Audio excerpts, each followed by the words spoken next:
Let's wait. Hey, wait, wait,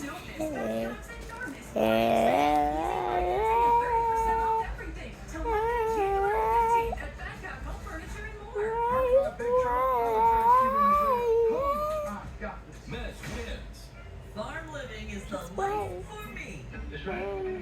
Yeah, that's where the action is. Meet TV Birmingham, available on these providers. These days, breakfast is spent at Crystal Bean Pies. They taste good in that busting budget, like a fresh fried bagel and or crispy flake chicken breast on a flaky biscuit. Breakfast doesn't need to be functioning, just good. It's served till 11 a.m. Salad wrapping eyes all done together, we can sing a bit.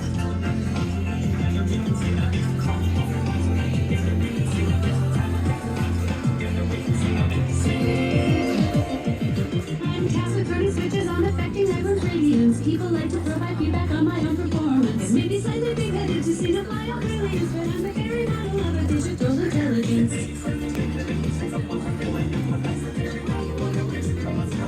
Remission at 1 year.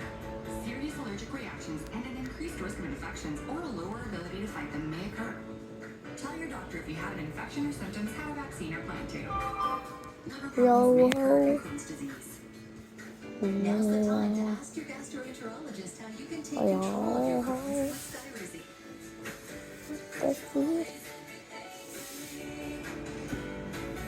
Learn how healthy Photo booth. Video? When you're done, ask me to stop or hit the stop button. Are you ready to make some history on Monday? Welcome to our channel. I am making a video. I hear it's up slow. Make sure you hit that subscribe button. Hey, hey, oh, hey. So we checked in the truth somewhere. Who will emerge as Trump's biggest challenger? Saving to Amazon Before has Photos. the results of our final poll, and Chuck Time will offer a guide of what to watch on caucus night. Plus, smoke signals. Chris Christie exits the GOP race, warning Nikki Haley will get smoked. But will he consider his own independent third-party run? I'm going to make sure that in no way do I enable Donald Trump never be president of the United States again. And striking back, the U.S. launches airstrikes in Yemen as tensions rise in the Middle East. These strikes were very deliberate, very focused. While the Pentagon's top official remains hospitalized and under fire for failing to disclose his cancer diagnosis and hospitalization. My guest this morning, Republican Senator Joni Ernst of Iowa, and Minnesota's Democratic Governor. Papa, man, that was before Thanksgiving, right? Say cheese, Papa. That was after Thanksgiving. And Mark Short, former Chief of Staff to Vice President Mike Pence. Welcome to Sunday and a special edition of Meet the Press. From NBC News in Des Moines for the Iowa Republican Presidential Caucus.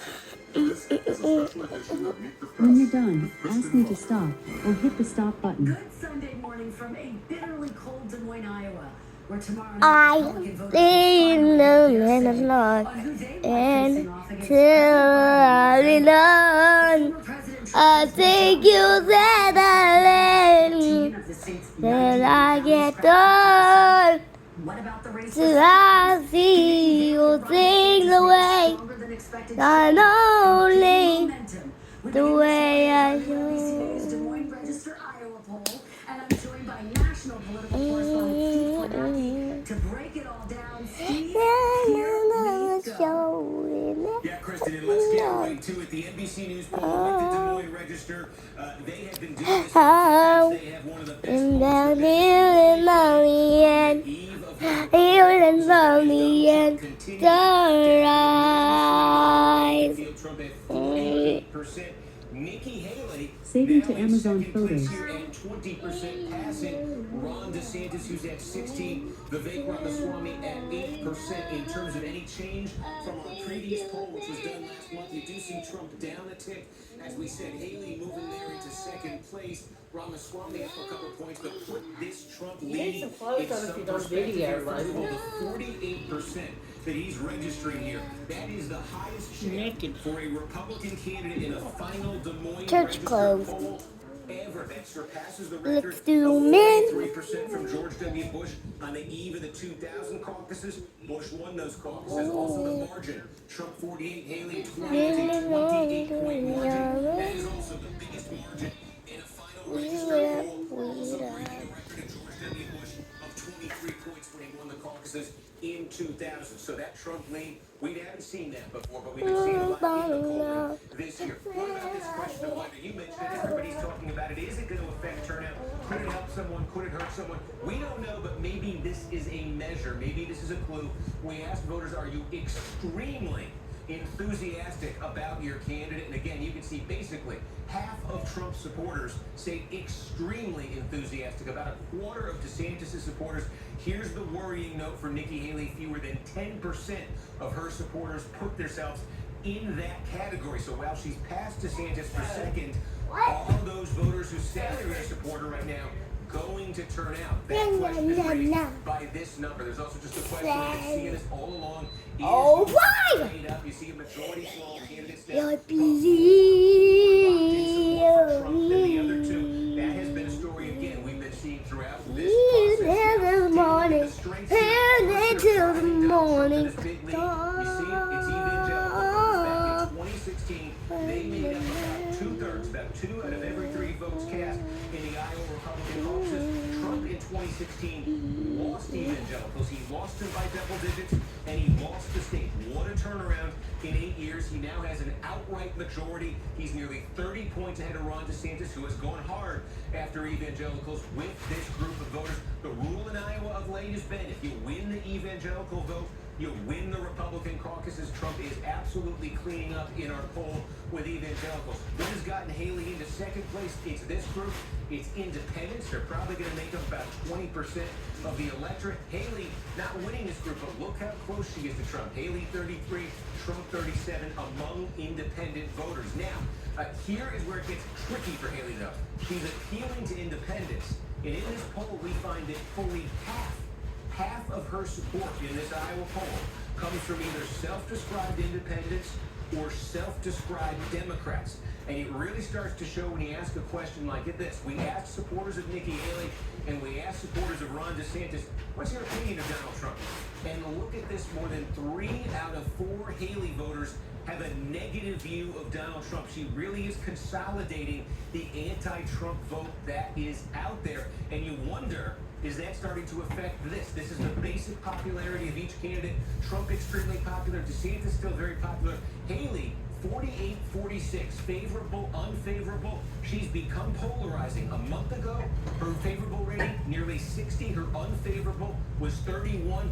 Favorables come crashing down. Unfavorables gone soaring up for her. You know, it raises that question. Candidates who get associated, we've seen this with Christie, we've seen this with Pence, with anti-Trump forces, with anti-Trump voters, pro-Trump Republicans, there are a lot of them, tend to turn on them. Is that maybe what we're seeing happen here with Haley supporters? And how about this for a number 2? Again, among Haley supporters, now they don't like Trump in general. We asked, who would you vote for? Biden or Trump in a general election? This is Nikki Haley supporters in Iowa. 43% say they'd be with Biden, the Democrat. Basically half, a little more than half, 23% say they'd be with Donald Trump. Again, that speaks to the coalition that Haley seems to be putting together here. And then the final question, the bottom line question, this was asked at the start of the campaign here. Donald Trump, all the legal woes, all of the different trials that are going on here, asking Republicans in Iowa, is it going to hurt him in the general election? Remember, DeSantis got in this race sort of thinking Republicans would think it would. Well, here we go. Eve of the caucuses, basically 3 of 4 Iowa Republican caucus goers say, nope, he can win the race against Joe Biden. Only 23% say that's going to make it awfully tough for Trump. The electability argument, at the beginning of this campaign, we wondered, would it hurt Trump with Republicans? On the eve of the caucuses, doesn't look like it is in Iowa, Kristen. Now we have our answer, right, Steve? Fascinating breakdown of all of those numbers. Thank you so much. And of course, as you say, the big question, will caucus goers turn out in this big chill? We'll have to wait and see. Steve, thank you. You got it. Folks, we can't say it enough. The temperatures here are dangerously low and dropping. Tomorrow is expected to be colder than any previous caucus day on record. Will Iowa Republicans brave the cold and turn out? The candidates have canceled some events, but spent the last 48 hours making their closing arguments. But it's going to get even colder, and we're showing up. I mean, Donald Trump, I guess, has phoned it in. He's just going to be hanging out down in Mar-a-Lago. I'm sure it's probably 75 degrees there. Now, Monday is going to be cold. Really cold. But what I'm asking you is, if you will take the time to not just go to the polls, take people with you. We have a huge advantage here because the only thing is I just landed in an airplane and it's nasty out there. And I just had a poll that just came out as I was leaving. In Iowa, I'm leading by 30 and 35 and 40 points in every poll. They can't find a bad one. Donald Trump, if he's the nominee, the whole election is going to be about legal issues, criminal trials, maybe criminal convictions by then, January 6th, all of that. That plays into the Democrats' hands. Chaos follows him, and we can't be a country in disarray and have a world on fire and go through 4 more years of chaos. We won't survive it. Joining me now is Iowa Republican Senator Joni Ernst, a member of Senate leadership who chairs the Republican Policy Committee and the first female combat veteran elected to serve in the United States Senate.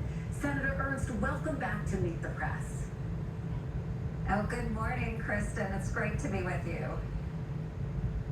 It is great to have you. Happy Caucus Eve. We should note that you have not endorsed a candidate. I want to ask you about this lead that former President Trump has. It is nearly 30 points in our latest poll. But of course, the big X factor here is the weather. I have to ask you before we delve into policy issues, do you think these frigid temperatures will help or hurt Donald Trump on caucus night? Well, it's hard to know. Iowans are a hardy people, and there are no snow days when it comes to caucus. So we'll see who turns out tomorrow night. I would say bundle up, wear your Carhartts and your coveralls, your insulated boots, but get out there and support your candidate of choice. But Kristen, it really is hard to tell who's going to drive out.